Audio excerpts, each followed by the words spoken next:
जय Malhar news चॅनलच्या सर्व प्रेक्षकांना सपना चौधरीचा नमस्कार। नंदुरबार व धुळे जिल्हा उपसा सिंचन पाणी पुरवठा संघ मर्यादित नंदुरबार यांची 22 उपसा सिंचन योजना कामकाज आढावा बाबतची बैठक नंदुरबार येथील मध्यम प्रकल्प कार्यालयात कार्यकारी अभियंता यांच्या दालनात आयोजित करण्यात आली होती। यावेळी नंदुरबार जिल्ह्यातील सर्व 22 उपसा सिंचन योजनेचे चेअरमन तसेच या उपसा सिंचनवर काम करणारे कंत्राटदार यांची संयुक्त बैठकीचे आयोजन करण्यात आले होते।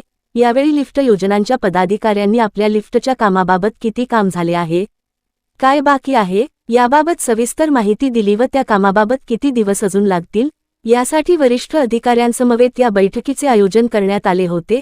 आज आयोजित करण्यात आलेल्या या बैठकीस दीपकनाथ, सिद्धेश्वर सिंचन योजना, जनता सिंचन योजना यासह विविध सिंचन योजना लवकरात लवकर पूर्ण करणे, पंप पॅनलची जोडणी लवकरात लवकर 3 आठवड्याच्या आत पूर्ण करणे, तसेच या पूर्ण योजना पूर्ण क्षमतेने कार्यान्वित करण्यासाठी किती कालावधी लागणार, त्यासाठी यंत्रणा कशा पद्धतीने काम करणार या संदर्भात माहिती व सूचना झालेल्या बैठकीत देण्यात आल्या। आजच्या झालेल्या या बैठकीस कार्यकारी अभियंता राहुल पाटील, विद्युत विभागाचे गांगुर्डे, उपविभागीय अभियंता कपिल सोनार, महेंद्र पाटील, पराडके, महेश निकम, उपसा सिंचन योजनांचे चेअरमन जिजाबराव गोरख पाटील यांच्यासह विविध उपसा सिंचन योजनांचे चेअरमन उपस्थित होते।